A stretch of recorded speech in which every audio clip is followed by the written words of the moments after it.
அனைவருக்கும் வணக்கம். கடந்த 20-25 வருடங்களாக தமிழகத்தில் மதுவிலக்கு ரத்து செய்யப்பட்டு அரசே மதுவை டாஸ்மாக் கடைகள் மூலமாக விற்று வருவதை நாம் அறிவோம். இந்த மதுவின் பழக்கத்திற்கு ஆளாகி தமிழ் சமுதாய இளைஞர்கள் எந்த அளவிற்கு தங்களுடைய உடல்நலத்தை கெடுத்துக் கொள்ளுகிறார்கள், குடும்பங்கள் எந்த அளவுக்கு பொருளாதார சீரழிவுக்கு ஆட்படுகிறார்கள், மேலும் இதன் காரணமாக எந்த அளவிற்கு விபத்துக்கள் ஏற்படுகின்றன, எந்த அளவுக்கு சமூகத்தில் கொலை, கொள்ளை, கற்பழிப்பு சம்பவங்கள் கூடியிருக்கின்றன என்பதை நாட்டு மக்கள் அறிவார். மது பல வடிவங்களிலே தயாரிக்கப்படுகிறது, பல பொருட்களிலிருந்து தயாரிக்கப்படுகிறது. ஒயின் என்ற மது சில தேசங்களிலே திராட்சையிலிருந்து தயாரிக்கப்படுகிறது. சில நாடுகளில் பார்லியிலிருந்து, அரிசியிலிருந்து, கோதுமையிலிருந்து என்று பல்வேறு பொருட்களிலே இருந்து இந்த மதுக்கள் தயாரிக்கப்படுகின்றன. கரும்பின் சாற்றிலிருந்து மொலாசஸ் எடுக்கப்பட்டு அதிலே இருந்து கூட மது தயாரிக்கப்படுகிறது. நம்முடைய நாட்டை பொறுத்த மட்டிலும் பனை மரத்திலே இருந்தும் தென்னை மரத்திலே இருந்தும் அதனுடைய பாலைகளை சீவி அதிலிருந்து வடிக்கப்பட்டது கல்லாக 1000 ஆண்டு காலம் அது மதுவாக உபயோகப்படுத்தப்பட்டிருக்கிறது. கல் என்றாலே மது, மது என்றாலே கல் என்பது பொருளாகும். அதன் காரணமாகத்தான் 2000 ஆண்டுக்கு முன்பு எழுதப்பட்ட மிகப்பெரிய அறநெறி நூல், உலகம் போற்றும் பொது மறை நூலான திருக்குறளிலேயே கள்ளுண்ணாமைக்கு 10 திருக்குறள் தனியாக ஒதுக்கப்பட்டிருக்கிறது. எனவே கல்லை உண்டாலும், செயற்கையாக காய்ச்சப்படக்கூடிய சாராயத்தை குடித்தாலும், அல்லது அந்நிய நாட்டு மதுபானங்களான ஒயின், பீர், பிராந்தி, விஸ்கி போன்ற பானங்களை அருந்தினாலும் ஒரே விதமான பாதிப்புகளைத்தான் உருவாக்கும். சிலதுக்கு சில நேரங்கள் அவருடைய அளவுகள் வித்தியாசமாகலாம். இப்பொழுது பிராந்தியில் 33% ஆல்கஹால் என்றால் பீரிலே ஒரு 8 14% இருக்கும். அதே போலதான் பனை மரத்திலிருந்தும் தென்னை மரத்திலிருந்தும் இறக்கப்படக்கூடிய கல் 8 14% ஆல்கஹால் அதனுடைய இருக்கும். எனவே போதை என்பது கல் குடித்தாலும் வரும், பீர் குடித்தாலும் வரும், ஒயின் பிராந்தி குடித்தாலும் வரும். அதே போல எந்த மதுவை குடித்தாலும் ஈரல் கெடும், இறப்பை கெடும், இதயத்திற்கு பாதிப்பு வரும், மூளை நரம்புகள் பாதிக்கும். அதே போல ஆயுள் காலமும் குறைந்து போகும். இந்த மதுவின் பாதிப்பின் காரணமாக தமிழ்நாடெங்கும் புதிய தமிழகம் கட்சியின் சார்பாக இது கொள்கையாகவே இதை நாங்கள் பிரச்சாரம் செய்து வருகிறோம். கிராமந்தோறும் பிரச்சாரம் செய்கிறோம், தன்னவரிடத்திலே பிரச்சாரம் செய்கிறோம்.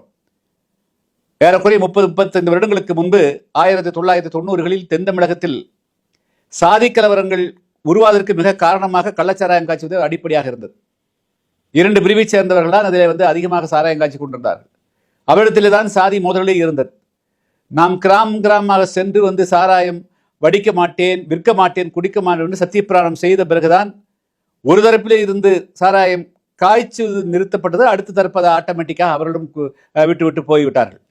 எனவே அந்த அளவுக்கு இந்த மதுவுக்கு எதிராக புதிய தமிழகம் கட்சி உயிர்ப்போடு போராடி கொண்டிருக்கிறது.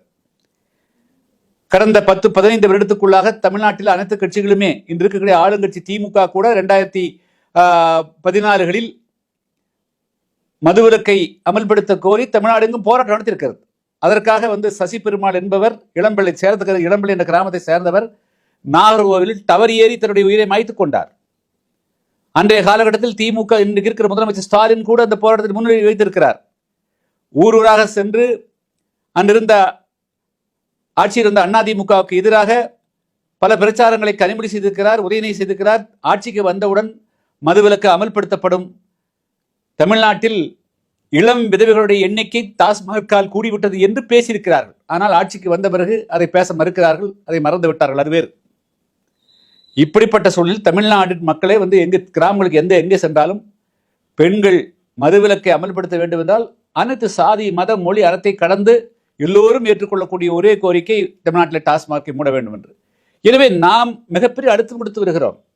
2026 சட்டமன்ற தேர்தலில் எந்த அரசியல் கட்சியாவது முழுமையாக மதுவிலக்கை அமல்படுத்துவதற்கு உத்தரவாதம் கொடுக்கிறார்கள் இல்லையா என்பதுதான் மிக முக்கியமான கோரிக்கையாக வச்சிருக்கிறோம். இப்படிப்பட்ட சூழ்நிலை ஒரு பைத்தியக்காரன்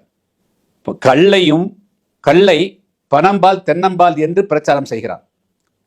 கடந்த 2 மாதங்களுக்கு முன்பு தூத்துக்குடி அருகே கூடிய பெரியதாள் என்ற கிராமத்தில் கல்லை உணவுப் பொருள், அதற்கு தடை செய்யக்கூடாது, டாஸ்மார்க் மூடினாலும் கூட கல் பனங்களும் தென்னங்களும் விற்பதற்கு அனுமதிக்கப்பட வேண்டும், அது போதைப் பொருள் குழந்தைக்கு கூட கொடுக்கலாம் என்று பிரச்சாரம் செய்கிறார். 1937ஆம் ஆண்டு மதுவிலக்கினுடைய சட்டத்தினுடைய அடிப்படி 4வது விதியின்படி கள், சாராயம் போன்ற பொருட்களில் எளிதாக கலப்படம் செய்ய முடியும். எனவே அவைகள் முற்றாக தடை செய்யப்பட வேண்டும் என்று 37ஆம் ஆண்டே மது 4வது பிரிவின்படி சொல்லப்பட்டிருக்கிறது.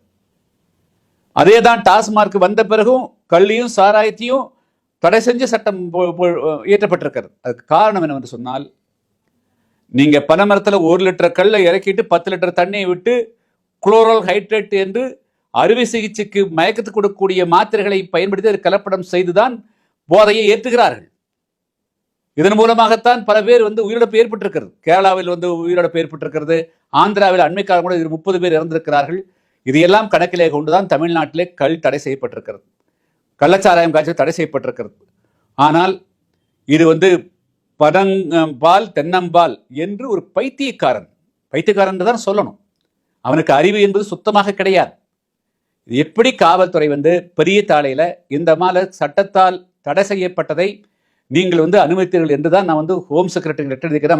அவன் வடக்கு பதிவு கைது செய்யணும். ஆனால் இன்னைக்கு வேலை செய்யல. ஏன்னா ஏற்கனவே தமிழ்நாட்டில் சட்டவிரோதமாக பார்கள் அனுமதிச்சு, அதே போல் அது தொடர்ந்து கஞ்சாக்கள் அனுமதிச்சு, காவல்துறைக்கு எப்படியாவது கிம்பளம் வந்தா போதும், அந்த பகுதியில் அது கஞ்சா விற்பனை நடக்குதா தங்களுக்கு லஞ்சம் வந்தா போதும், இப்போ கலாச்சாரம் நடக்குதா தங்களுக்கு லஞ்சம் வந்தா போதும், எக்ஸ்ட்ரா பார் நடக்குதா லஞ்சம் வந்தா போதும். இப்போ என்ன, அது ஊருக்கு பனை மரத்தில் கல்லறக்க ஆரம்பிச்சு விட்டோம்னா, தென்னை மரத்துலையும் கல்லறக்க ஆரம்பிச்சுட்டா அங்கே அதுக்கு குத்தை கெடுக்கிறோம், கொண்டு லட்சக்கணக்கில் கோடிக்கணக்கில் குறிப்பாக அவங்களுக்கு வருமானம். இதை அடிமட்டத்தில் இருக்கிற காவல்துறை அதிகாரிகள் செய்யலாம். ஆனால் இந்த நாட்டினுடைய சட்டம் ஒழுங்கை பாதுகாக்க வேண்டியிருக்கிற டிஜிபி, உளவுத்துறை, ஹோம் செக்ரட்டரி, ஆட்சியாளர்கள் சட்டம் தெரியாமல் செய்யறது, அதுக்கு பேர் கண்டுபிடிக்கிறது வேறு. ஆனால் ஒருத்தன் பகிரங்கமாக போறான், நான் கல் இருக்கிறது என்னுடைய உரிமைன்னு சொல்றான். எப்படி சட்டத்தை தடை செய்யப்பட்டது? கல் இறக்குவதற்கோ விற்பனை செய்வதற்கோ குடிப்பதற்கோ தடை செய்யப்பட்டது ஒருத்தன் பைத்தியகாரத்தனமா ஒருத்தன் செய்யறான். எப்படி தமிழ்நாட்டுடைய காவல்துறை பார்த்துட்டு இருக்குது? பெரிய தாளையில அது போன்ற ஒரு செயலை காவல்துறை பார்த்து கொண்டு அனுமதித்து விட்டது.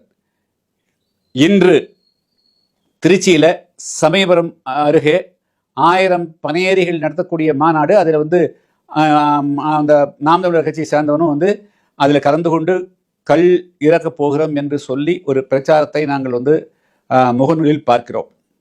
இது உண்மையாக இருக்கும் பட்சத்தில் இது கடுமையான விளைவுகள் ஏற்படும். காவல்துறை, திருச்சி மாவட்டத்தினுடைய புறநகர காவல்துறை, டிஐஜி, எஸ்பி, அந்த உள் காவல்துறை அனைவருமே அதுபோன்ற ஒரு சட்டவிரோதமான செயலை அனுமதித்து விட்டால் அது மிகப்பெரிய விளைவுகளை உருவாகும். எங்களுடைய புதிய தமிழகம் கட்சியினுடைய நிர்வாகிகள் அதை ஒருபோதும் அனுமதிக்க மாட்டார்கள். இவங்க கூடுறதுல புதிய தமிழகம் கட்சிக்காரரும் போய் நிற்பாங்க. அவர்கள் பனை மரத்தில் ஏறி, தென்னை மரத்தில் ஏறி கல்லிறக்கும் சட்டவிரோத நடவடிக்கையில் ஈடுபட்டால் நாங்கள் நிச்சயமாக தடுத்து நிறுத்துவோம் என்பதை இந்த நேரத்தில் சொல்லிக்கொள்ள விரும்புகிறேன். அதை தொடர்ந்து தமிழ்நாட்டில் ஒருவேளை கல்லிறக்க நீங்கள் அனுமதிச்சிட்டிங்கன்னா, போலீஸ் அனுமதிச்சா, தென்னை மரத்தில் நீங்கள் அனுமதிச்சிங்கன்னா, தமிழ்நாடெங்கும் ஏற்கனவே கள்ளச்சாராயம் காய்ச்சி கள்ளக்குறிச்சியில் 69 பேர் இருந்தாங்க, மரக்காணத்தில் 15 பேர் இருந்தாங்க. அப்போ ஆங்காங்கே கள்ளச்சாராயம் காய்ச்சுவதற்கு காவல்துறையை உடந்தையாக இருக்க போதா? திராட்சை வாங்கி ஒயின் தயாரித்தா அது காவல்துறை ஒத்துக்குமா? பார்லி வாங்கி ஒயின் தயாரித்தா அதுக்கு தமிழ்நாடு காவல்துறை கைவிட்டி நிற்குமா? இதெல்லாம் என்ன? ஏன் தமிழ்நாட்டில் காவல்துறை கையிலே வைத்திருக்கக்கூடிய தமிழ்நாடு முதலமைச்சர் அவர்கள் இதுக்கு சட்டத்தில் இடமில்லை, அப்படி யாராவது சட்டவிரோதமாக கல் இறக்கினால், பணங்கள் இறக்கினாலும், தென்னை மரத்திலிருந்து கல் இறக்கினாலும் அவர்கள் மீது சட்டம் பாயும் என்று சொல்லுவதற்கு என்ன தயக்கம் முதலமைச்சருக்கு? அதனால் இந்த சட்டவிரோதமான செயலை புதிய தமிழகம் கட்சி ஏற்றுக்கொள்ளாது. இது தமிழ்நாட்டு மக்களை மீண்டும் போதையில் தள்ளி அவர் நிரந்தரமாக வரியர்களாக்கி அவர்களை அடிமையாக்க வேண்டும் என்று நினைக்கக்கூடிய பல கொடியவர்களுடைய சிந்தனையினுடைய வடிவம்தான் ஒரு சில பைத்தியக்காரர்கள் கூடி இன்று கல் உணவு என்று பிரச்சாரம் செய்யக்கூடிய அந்த நடவடிக்கையாகும். எனவே சமயவரம் அருகே யார் எந்த பைத்தியகாரர்கள், முட்டாட்கள், அறிவு கெட்டவர்கள் இந்த காலில் ஈடுபட்டாலும் அதை காவல்துறை தடுத்து நிறுத்த வேண்டும். அதேபோல மாவட்ட ஆட்சியரும் அவர்களும், திருச்சி மாவட்ட ஆட்சியர் அவர்களும் இந்த செயலை அனுமதிக்கக்கூடாது என்று நான் அன்போடு வேண்டுகோள் வைக்கிறேன்.